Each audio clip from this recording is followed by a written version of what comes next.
Depuis 1993 jusqu'à aujourd'hui, les gens meurent dans notre province à la suite des guerres cycliques répétitives qui sont malheureusement commanditées par l'extérieur et à l'occurrence par le Rwanda contre notre pays, alors que nous étions supposés être des frères, des amis, des voisins. C'est vraiment ça le premier sentiment. Ce matin, on est parti au cimetière dit Génocoste. J'ai eu la chair de poule, pas puisque il y a quelque chose de spécial que j'ai vu là-bas, puisque il y a des souvenirs qui sont remontés dans mon cœur au sujet de nos frères qui sont morts depuis qu'on a enterré vivants, déjà qu'on a découpé dans presque tous les territoires de notre province. Le deuxième élément, c'est le fait que nous, en tant que peuple, en tant que pays, j'ai l'impression que nous ne prenons pas la mesure de la gravité de ce que nous vivons. Je vais vous étonner peut-être, mais je suis consterné. Je suis très consterné et même déçu de ce que j'ai vu au cimetière. Nos morts ne peuvent avoir de valeur que si nous leur donnons de la valeur. C'est ma première fois d'arriver là. On en a parlé à Kinshasa. On en a parlé au Parlement, au gouvernement. Et aujourd'hui, je comprends le sens qu'on donne à ce qu'on appelle un conflit qui se trouve à 2000 km.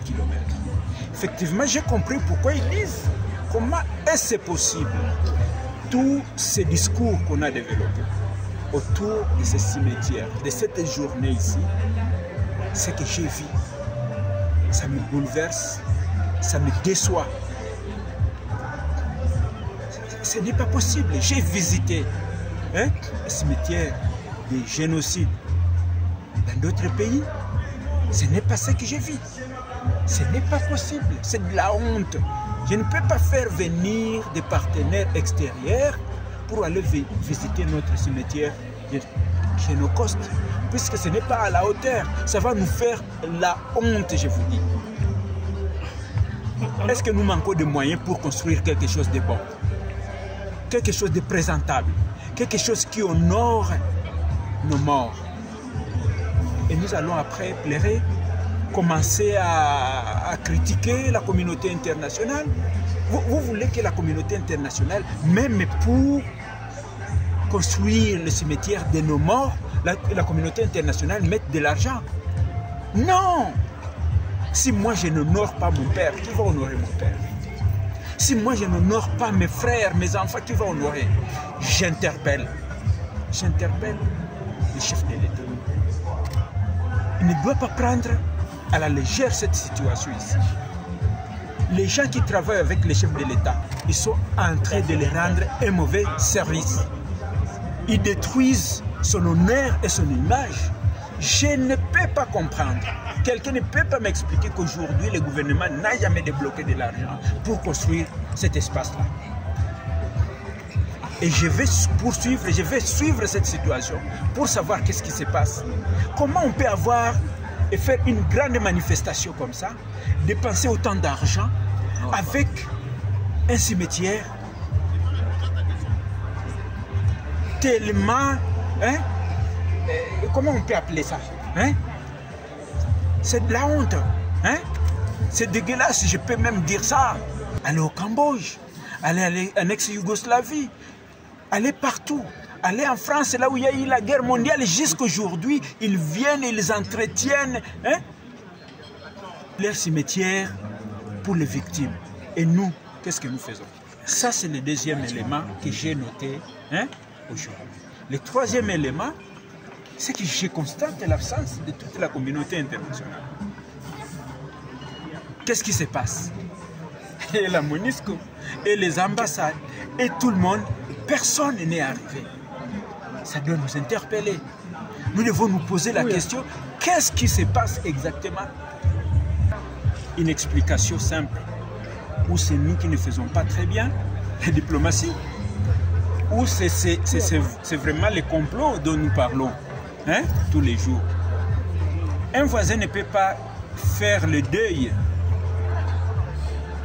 de ses parents, de ses enfants, et qu'il manque un seul voisin qui vienne participer. On doit se poser la question. Il y a un problème, un sérieux problème. Pourquoi les gens se désengagent de tout ce qui nous concerne? Moi, dans ma logique, je n'aime pas voir ce que les autres doivent faire. J'aime voir ce que nous devons faire. Et nous poser la question, nous regarder dans le miroir. Pourquoi les gens se désengagent vis-à-vis de nos problèmes, de nos difficultés? Je n'ai pas de réponse. Mais je m'interroge. Et je pense que c'est le travail que nous devons faire nous tous. Et à la fin, vous dites quoi par rapport à cette situation, surtout au pays qui continue à agresser l'Est de la République démocratique du Congo? C'est quoi votre message, monsieur l'honorable Didier Kamundou? Mon message, c'est que nous devons nous prendre en charge. Nous ne devons pas penser que d'autres viendront nous aider. Ceux qui veulent nous aider, ils viendront. Mais nous devons nous prendre en charge. Et c'est là pour moi encore une occasion d'interpeller nos autorités. Notre armée a un problème sérieux. J'aime notre armée et nous devons la soutenir et consorts. Mais nous ne devons pas continuer à ne pas dire la vérité.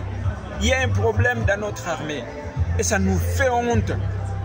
Ça fait honte au chef de l'État. Nous devons le dire. Il faut que nous puissions corriger les erreurs. La dernière fois, on avait une réunion avec le chef de l'État. Le chef de l'État nous a dit quoi? Je vais vous les révéler. Il a dit, j'ai donné tous les moyens nécessaires. Et je suis témoin, nous avons été vérifiés pendant le mandat passé, les moyens ont été donnés. En armes, en munitions, en nécessaire, l'argent est sorti. Pourquoi nos militaires continuent à pleurer sur les champs de bataille? Pourquoi les VDP, les Ouazalais nous continuent à manquer de moyens? Même pour la mise en condition. Aujourd'hui, nous devons nous réunir. Tous, c'est vrai, derrière notre armée, mais nous devons aussi corriger les faiblesses en interne. Sinon, ces pays, on va nous les ravir. Quand les gens ils vont comprendre que nous ne sommes pas capables de gérer ces pays, la communauté internationale, tous les pays vont dire ces gens, Dieu les a tout donné, mais ils ne sont pas capables. Nous devons prendre, puisqu'ils vont vous dire les biens de la terre, vous ne pouvez pas les détruire alors que nous en avons besoin. Prenons conscience, défendons notre pays, battons-nous, les jeunes, même quelles que soient les conditions que vous traversez, ne baissez pas les bras. Si nous on ne se bat pas, ces pays, demain nous serons des esclaves.